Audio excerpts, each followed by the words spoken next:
আসসালামু আলাইকুম। গত পর্বে মূলত জাতিসংঘের উদ্দেশ্য, লক্ষ্য তথা মৌলিক অধিকারগুলো, বিশেষ করে অন্ন, বস্ত্র, বাসস্থান, চিকিৎসা, খাদ্য এবং ধর্মীয় স্বাধীনতা, বিশেষ করে গণতান্ত্রিক বৈশিষ্ট্যগুলো, মানুষের বাক স্বাধীনতা, ধর্ম, রাজনৈতিক, অর্থনৈতিক, সামাজিক, সম্পত্তি স্বাধীনতা এবং সভা সমাবেশ স্বাধীনতা ইত্যাদি মানুষের যে অধিকারগুলো রয়েছে, যেগুলো মৌলিক অধিকার, এইসব মৌলিক অধিকারগুলো বাস্তবায়নের জন্য আইন প্রণয়ন করতে হয়। আর আইন প্রণয়নের পদ্ধতিগুলো নিয়ে মূলত আজকে আলোচনা করব। বিশেষ করে মুসলিম বিশ্ব এবং মুসলিম বিশ্ব দুই বিশ্বে কীভাবে আইন প্রণয়ন করা হচ্ছে, আর কেন দুই বিশ্বকে মূলত মুসলিম বিশ্ব হিসেবে বিবেচনা করা যায়, কেন মূলত দুই বিশ্বই মূলত মুসলিম বিশ্ব বা কোরআন সুন্নাহ মূলনীতি মেনে আইন প্রণয়ন করতেছে। সেক্ষেত্রে মূলত মিডল ইস্ট যে সমস্যাটি রয়েছে এবং ওয়েস্টার্ন পৃথিবী বা জাতিসংঘ, বিশেষ করে ইরান, মিডল ইস্ট এবং ইসরায়েল বা আরব বিশ্ব বা ইউরোপ আমেরিকা বা জাতিসংঘের স্থায়ী বা সদস্য রাষ্ট্র তথা মুসলিম বিশ্ব, মুসলিম জনসংখ্যা অধ্যুষিত হওয়ায় তাদের সাথে কেন দ্বন্দ্ব তৈরি হয়েছে ইত্যাদি বিষয়গুলো নিয়ে বিস্তারিত আলোচনার চেষ্টা করব।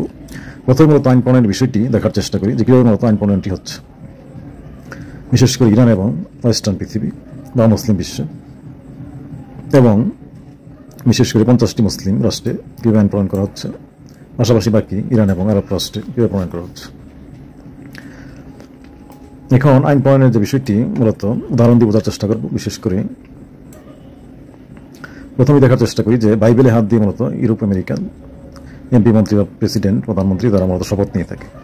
এটি মূলত বাইবেল আধ্যাত্মিক আবাদতে যে নামাজ, রোজা বা প্রার্থনা, যে আবাদতগুলোকে মূলত নামাজ, রোজা, হজ্জ কেন্দ্র আমরা আধ্যাত্মিক আবাদত হিসেবে চিহ্নিত করতে কি, আর কি হলো শাসন ব্যবস্থাপনা। যদিও শাসন ব্যবস্থা অংশগ্রহণ করা এটি আবাদত এবং এখান থেকে সব তৈরি হয়, যেমন কুকুরকে পানি খাওয়ানো, পালন করা, এটি সবের কাছে। এক্ষেত্রে মূলত যে বাইবেলের নামাজ, রোজা, হজ্জ, জাকাত, ঈদ, কুরবানি বা কোরআন সুন্নাহ কোথাও বলা নেই যে কোরআনে হাত দিয়ে ধর্মগুরু কোরআন ধরে রাখবে বা বাইবেল ধরে রাখবে, এক হাত কোরআনে হাত রেখে এক হাত বুকে রেখে শপথ করবে ইত্যাদি কথাবার্তা বাইবেল অর্থাৎ অতীতের কিতাব তাওরাত, ইনজিল, ওল্ড টেস্টামেন্ট কোথাও, আদি কিতাবগুলোতে এইসব কথা বলা নেই বা কোরআন সুন্নাহতেও কথা বলা নেই এই জাতীয় কোনো পদক্ষেপ। কিন্তু কোরআন সুন্নাহতে বলা রয়েছে বা অতীতের আদি কিতাবগুলোতেও, তাওরাত, ইনজিল বা বাইবেলের মূল কথাটি হলো কি, যে শাসক শ্রেণী যেন প্রধানমন্ত্রী, এমপি, মন্ত্রী, প্রেসিডেন্ট বা রাজা সে যেন ধার্মিক হয়। রাষ্ট্রের যে মূলনীতি, জনগণের প্রতি যে দায়ী দায়িত্ব তাকে প্রদান করা হয়েছে, এটি যেন সে সততার সাথে, দক্ষতার সাথে, নিষ্ঠার সাথে সেটি পালন করে, কোনো অবস্থাতেই সে যেন এটি লঙ্ঘন না করে, এই শপথটি তাকে নিতে হয় দৃঢ়ভাবে। এই দৃঢ়তা প্রদর্শন করার জন্য সংস্কৃতির একটি সুযোগ দেওয়া হয়েছে। সংস্কৃতিটি কি, যে পবিত্র ধর্মীয় বইয়ে হাত রেখে সে বিষয়টি শপথ নিবে, এটি হলো একটি বৈশিষ্ট্য, প্রথা বা সংস্কৃতি। আর এটি এবং ধর্মীয় বিশ্বাস, এই সংস্কৃতি বা প্রথা এবং ধর্মীয় বিশ্বাস এটিকে দুটিকে মিশ্রণ করে একটি আইন প্রণয়ন করা হয়েছে, যে মূলত প্রধানমন্ত্রী, প্রেসিডেন্ট বা রাজা, বাদশাহ বা রানী যেই নির্বাচিত, যাকে শপথ পালন হোক, তাকে মূলত পবিত্র ধর্মবইয়ে হাত নিয়ে ধর্মগুরুর সামনে শপথ নিতে হবে। এইভাবে শপথ অনুষ্ঠানটি হবে। এই যে পদ্ধতিটি বলা হয়েছে এটি মূলত একটি আইন, যে এইভাবে শপথ অনুষ্ঠানটি করতে হবে। অর্থাৎ আইনটি ধর্মীয় বিশ্বাস থেকে কিছু নেওয়া হয়েছে, কিছু সংস্কৃতি মিলিয়ে মিশ্রণ করে একটি আইনি কাঠামো রূপ দেওয়া হয়েছে, যেটিকে বলা হচ্ছে যুগোপযোগী আইন, বা যেটি মূলত কি একটি যৌক্তিক আইন, যুগোপযোগী আইন বা একটি সেকুলার আইন, যেটি মূলত ওয়েস্টার্ন পৃথিবী বা জাতিসংঘের ভাষায় বা শব্দে। অর্থাৎ এই পদ্ধতিটি মূলত দেখা যাচ্ছে ধর্ম থেকেও কিছু আসছে, কিছু সংস্কৃতি থেকেও আসছে, এসে একটি যৌক্তিক মানদণ্ড বা একটি যুগোপযোগী নিয়ম পদ্ধতি আবিষ্কার করা হয়েছে, যেটি মূলত হচ্ছে সেকুলার আইন বা যৌক্তিক আইন। বা আর ঠিক এই পদ্ধতিটিকেই বলা হচ্ছে শরিয়া আইন। আরব বিশ্বে বা ইরানে এই পদ্ধতিকে, এই প্রথাটাকে, এই আইনটিকে, এই যুগোপযোগী মানদণ্ডটাকেই মূলত কোরআন সুন্নাহর মূলনীতি মেনে আইন প্রণয়ন করা হয়েছে মর্মে ধরে নেওয়া হয়, বিবেচিত হয়, এবং সেটিকে তখন সেকুলার আইন বা শরিয়া আইন বলা হয়ে থাকে।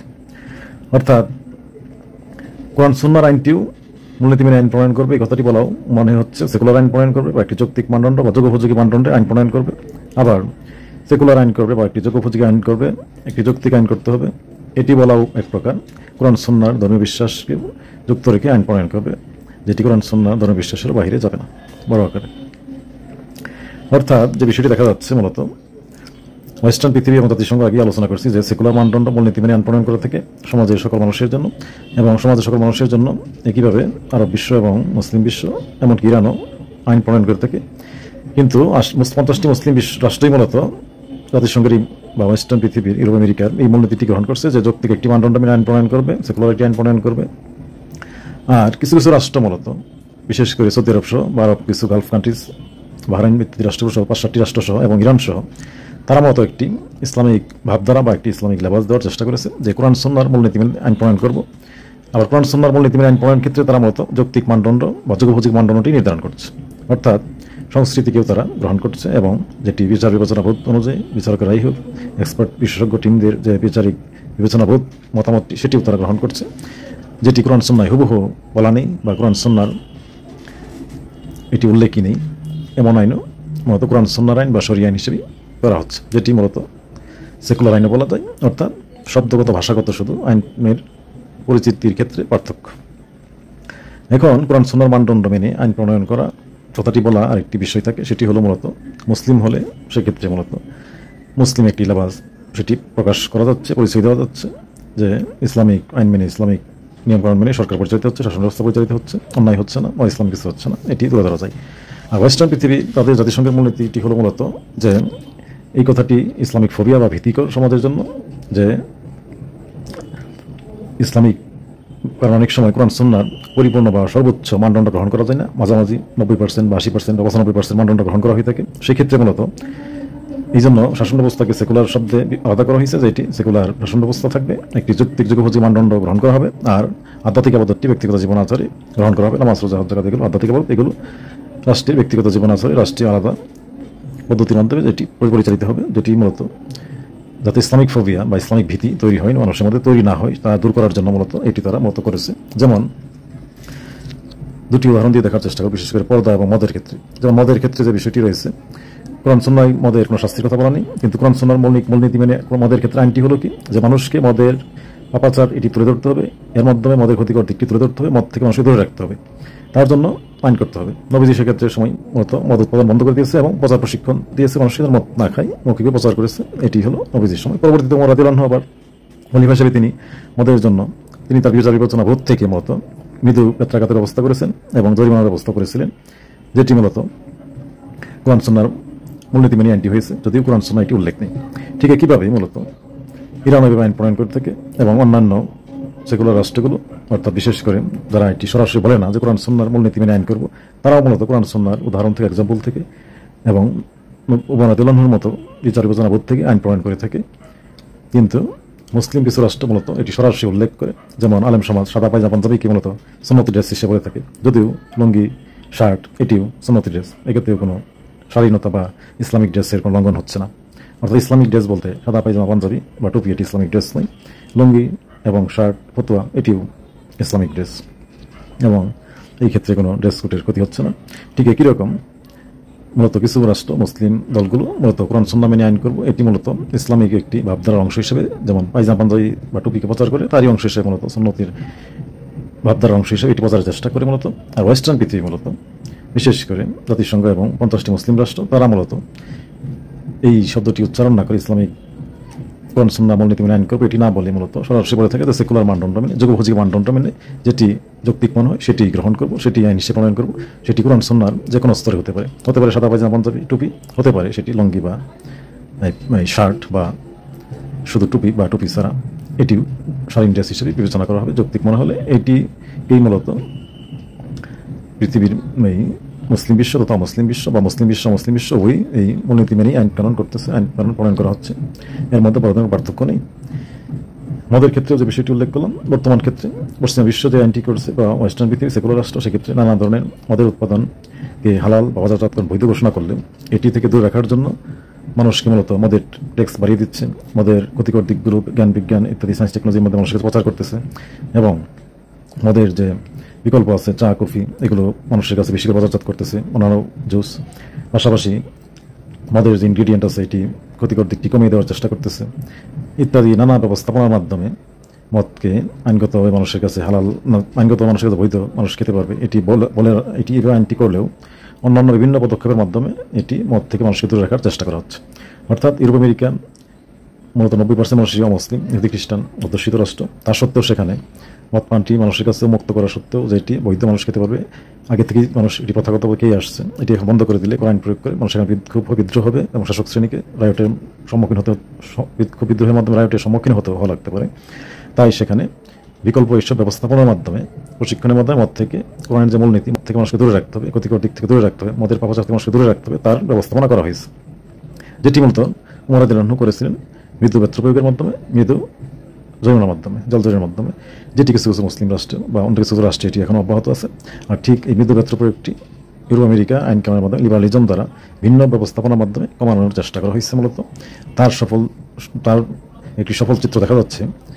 অমুসলিম হওয়া সত্ত্বেও মদ খাওয়াটি তাদের জন্য বৈধ বা আইনগতভাবে বৈধ থাকা সত্ত্বেও 50%-এর মতো ইউরোপিয়ান আমেরিকান মদপান থেকে দূরে আছে এবং তারা মুসলিম।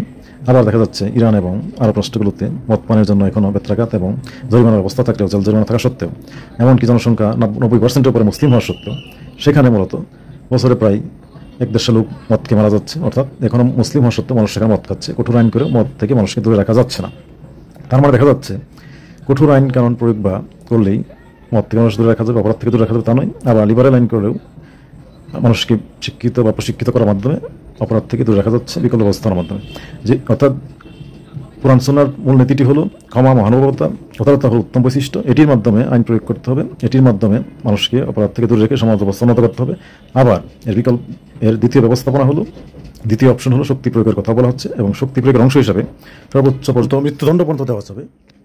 কারণ হলো কোরআন সুন্নাহর মূলনীতি মূলত সর্বনিম্ন থেকে অর্থাৎ যৌক্তিক একটি মানদণ্ড থেকে সর্বোচ্চ পর্যন্ত মানদণ্ড অনেক আইনের ক্ষেত্রে নির্ধারণ করেছে। অর্থাৎ আইন প্রণয়নের ক্ষেত্রে মূলত কোরআন সুন্নাহয় অনেকগুলো মানদণ্ড রয়েছে অনেকগুলো আইনের ক্ষেত্রে, যেটি মূলত উদাহরণ, দৃষ্টান্ত, নজির এগুলো পাওয়া যায়। এইসব উদাহরণ, দৃষ্টান্ত, নজির থেকে শিক্ষণীয় হিসেবে বিভিন্ন ক্ষেত্রে যেসব আইনের কথা কোরআন সুন্নাহে উল্লেখ নেই সেগুলো প্রণয়ন করতে হবে। কোরআন সুন্নাহে মূলত 4-5টি আইনের কথা বলা হয়েছে বড় আকারে সর্বোচ্চভাবে। সিভিল আইন সহ মূলত, অর্থাৎ সিভিল ল সহ মূলত 20-25টি আইন কানুনের কথা বড় আকারে কোরআন সুন্নাহে, ক্রিমিনাল, সিভিল ইত্যাদি উল্লেখ করা হয়েছে। এখন যেমন দেখি আমরা বোরকার ক্ষেত্রে, ইরান বোরকার আইন দিয়েছে, অর্থাৎ পর্দার আইন।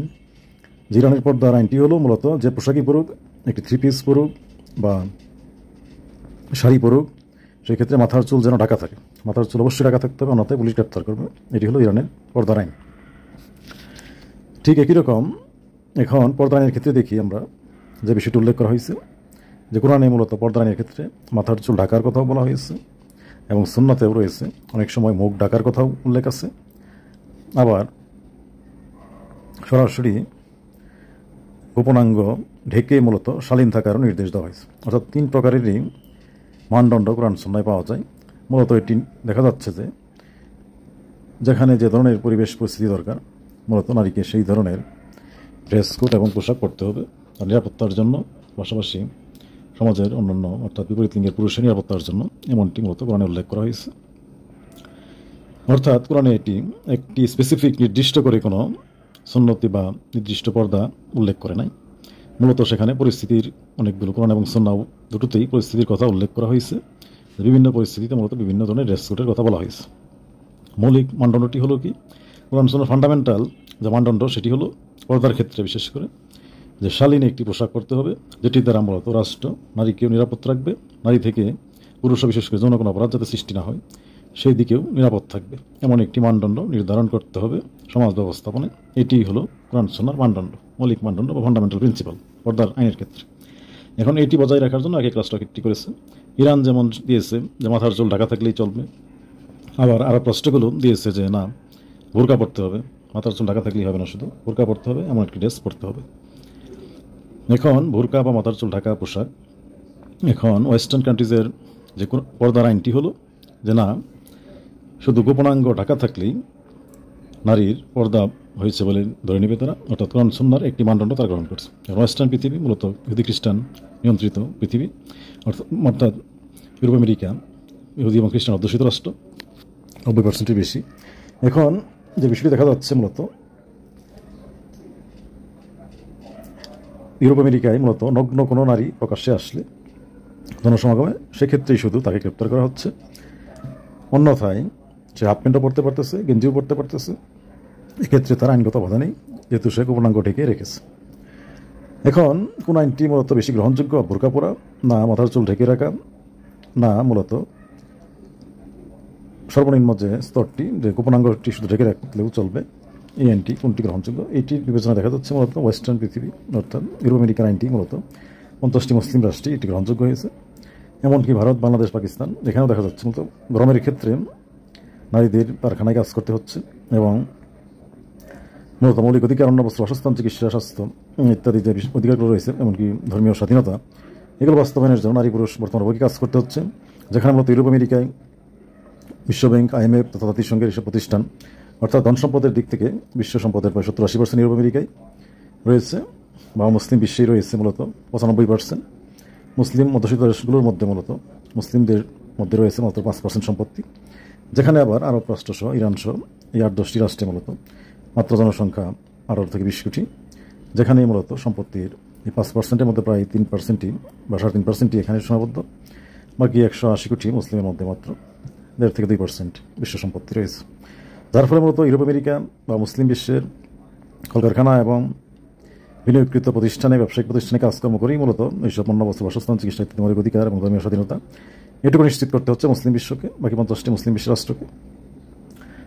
এখন আইন প্রণয়নের ক্ষেত্রে যেহেতু আগে উল্লেখ করলাম, যেমন গরমের মধ্যেও নারীকে যদি বোরকা পরে কাজ করতে হয় সেটি তার জন্য অসহনীয় হয়ে উঠবে, কিন্তু কলকারখানাগুলো চাইলেই রাষ্ট্র বন্ধ রাখতে পারবে না, যে গরম যখন থাকবে বা কারেন্ট থাকবে না তখন কাজ বন্ধ থাকবে, কারেন্ট আসলে কাজ চলবে, বিষয়টি এরকম করার সুযোগ নেই।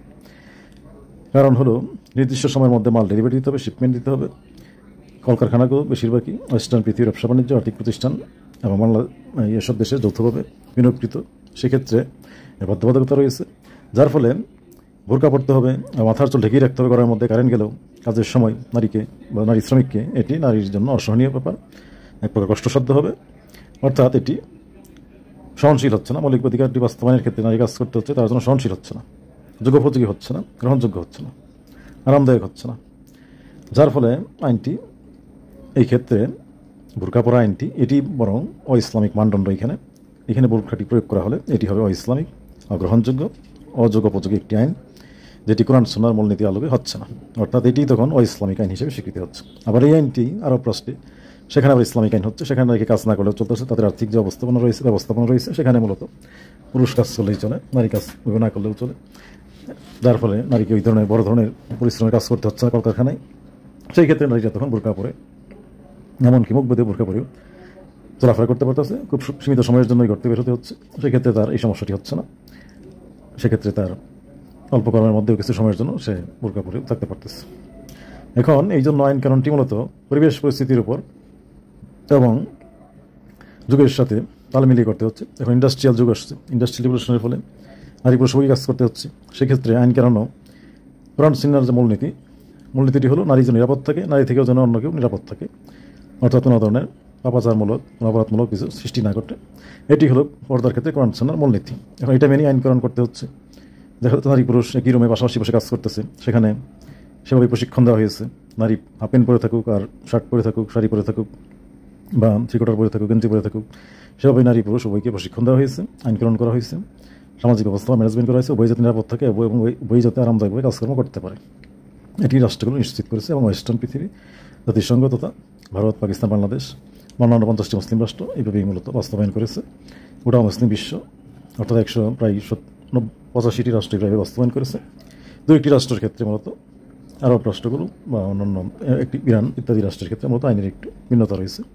অর্থাৎ এই ইহুদি খ্রিস্টান নেতৃত্ব ইউরোপ আমেরিকা তথা জাতিসংঘের 5 স্থায়ী সদস্য রাষ্ট্র, বিশেষ করে মুসলিম 5টি রাষ্ট্র, তাদের নেতৃত্বে সেকুলার তত্ত্ব বা সেকুলার যে মানদণ্ডটি প্রদান করা হয়েছে বা যোগোপযোগী মানদণ্ডটি, যেটি মূলত কোরআন সুন্নাহর মূলনীতির একটি অংশ বা কোরআন সুন্নাহর মূলনীতির একটি মানদণ্ড, এটি মূলত বেশিরভাগ অর্থাৎ 50টি মুসলিম রাষ্ট্রসহ অর্থাৎ 92%, প্রায় 90% মুসলিম সহ গোটা অমুসলিম বিশ্বে একটি যুগোপযোগী যৌক্তিক মানদণ্ডের আইন হিসেবে স্বীকৃতি পাচ্ছে, সহজ এবং আরামদায়ক আইন হিসেবে স্বীকৃতি পাচ্ছে মানুষের কাছে মৌলিক অধিকারগুলো নিশ্চিত করার ক্ষেত্রে, মৌলিক অধিকার বাস্তবায়নের ক্ষেত্রে, কর্মজীবন, রাষ্ট্রীয় জীবন, সামাজিক জীবনে।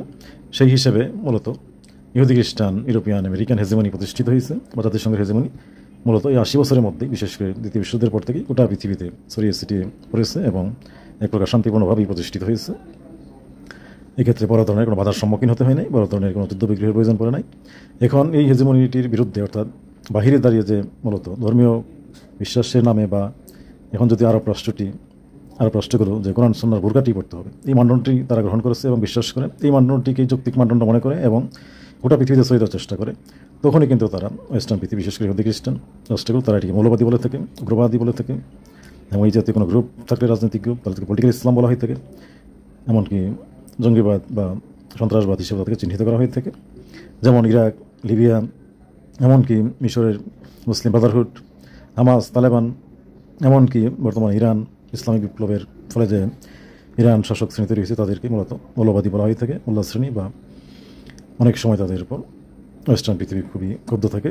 যেহেতু ওয়েস্টার্ন পৃথিবীর অবস্থাপনা, যে কথাটি উল্লেখ করলাম যে শ্রমিককে কাজ করতে হচ্ছে, যৌথ মালিকানাধীন প্রতিষ্ঠান ওয়েস্টার্ন পৃথিবীর, সেই ক্ষেত্রে যদি আইনটি বা একটি পদ্ধতি ওয়েস্টার্ন পৃথিবীর প্রতিষ্ঠানে কাঠামোতে সেটি ইফেক্টিভ না হয়, যুগোপযোগী না হয়, সেক্ষেত্রে ওয়েস্টার্ন পৃথিবীও ক্ষতিগ্রস্ত হয় ব্যবসায়িকভাবে, এবং শ্রমিক শ্রেণী সেও ক্ষতিগ্রস্ত হয়। অর্থাৎ আরবের সেই ভুরকাটি যদি বাংলাদেশ বা ভারতে বা পাকিস্তানে কারখানায় ঘরের মধ্যে কারেন্ট না থাকে, নারীর কাজকর্ম করা বাধা সৃষ্টি হয়, তার চাকরি চলে যাবে, সেও ক্ষতিগ্রস্ত হবে, পাশাপাশি কারখানাটিও ক্ষতিগ্রস্ত হবে। কারখানাটির মালিকানা দেখা যাচ্ছে যৌথভাবে ভারত বা পাকিস্তান বা ইউরোপ আমেরিকা উভয় ক্ষতিগ্রস্ত হচ্ছে। সেই ক্ষেত্রে তখন মুসলিম এবং ইউরোপ আমেরিকা উভয়ের কাছেই এই আরবের বোরকাটি গ্রহণযোগ্য হচ্ছে না। যার ফলে আইনের মানদণ্ডের ক্ষেত্রে মূলত যেহেতু ব্যবসা বাণিজ্য ইত্যাদি সকল দিক থেকেই মূলত বিশ্বব্যাংক IMF দিয়ে 70-80% ধন সম্পদের অধিকারী মূলত ইহুদি খ্রিস্টান, ইউরোপ আমেরিকা বা মুসলিম বিশ্ব 95% ধন সম্পদের মালিক, তাদের ব্যবসা প্রতিষ্ঠানেই মূলত মুসলিমদের কাজকর্ম করে বড় আকারে অর্থ ব্যবস্থাপনার মাধ্যমে মৌলিক অধিকার নিশ্চিত করতে হচ্ছে। সেক্ষেত্রে মূলত তাদের প্রতিষ্ঠানের নিয়মকানুনের মাধ্যমে যে মানদণ্ডটি নির্ধারণ করে সেটি মূলত মুসলিমদের কাছে গ্রহণযোগ্য হয়। এক্ষেত্রে ইরান বা আরবের আইনকানুনগুলো মানদণ্ডটি স্বাভাবিকভাবে গ্রহণযোগ্য হয় না। যদিও মানদণ্ড নির্ধারণের ক্ষেত্রে ইউরোপ আমেরিকাও তারাও মূলত কোরআন সুন্নাহর একটি মানদণ্ড গ্রহণ করতেছে, অর্থাৎ তারা যে সেকুলার আইনটি করতেছে সেটিও দেখা যাচ্ছে কোনো না কোনোভাবে কোরআন সুন্নাহর একটি মৌলিক মানদণ্ডের সাথে মিলে যাচ্ছে এবং একটি মানদণ্ডে ফেলা যাচ্ছে, উপনীত হচ্ছে। সেই ক্ষেত্রে কোনো বড় ধরনের কোনো ক্ষতি হচ্ছে না, ইসলামের পাপাচার বা ইত্যাদি কোনো সৃষ্টি হচ্ছে না, যার ফলে তাদের আইনটিও মূলত কোরআন সুন্নাহর একটি পাপাচার মুক্ত হালাল বৈধ আইন হিসেবে স্বীকৃতি পাচ্ছে। এই ক্ষেত্রে কোনো সমস্যা হচ্ছে না, যৌক্তিক মানদণ্ডে উপনীত হচ্ছে।